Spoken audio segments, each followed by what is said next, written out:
الرحمن الرحیم۔ صحیح بخاری حدیث نمبر 477۔ حضرت ابو ہریرہ رضی اللہ تعالیٰ عنہ سے روایت ہے، رسول اللہ صلی اللہ علیہ وسلم نے فرمایا، جماعت کے ساتھ نماز پڑھنے میں گھر کے اندر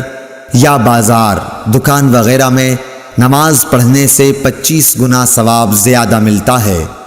کیونکہ جب کوئی شخص تم میں سے وضو کرے اور اس کے آداب کا لحاظ رکھے، پھر مسجد میں صرف نماز کی غرض سے آئے تو اس کے ہر قدم پر اللہ تعالیٰ ایک درجہ اس کا بلند کرتا ہے اور ایک گناہ اس سے معاف کرتا ہے۔ اس طرح وہ مسجد کے اندر آئے گا، مسجد میں آنے کے بعد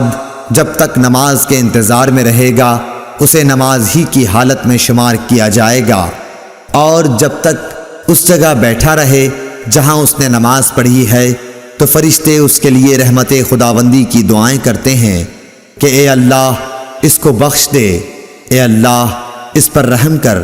جب تک کہ ریح خارج کر کے وہ فرشتوں کو تکلیف نہ دے۔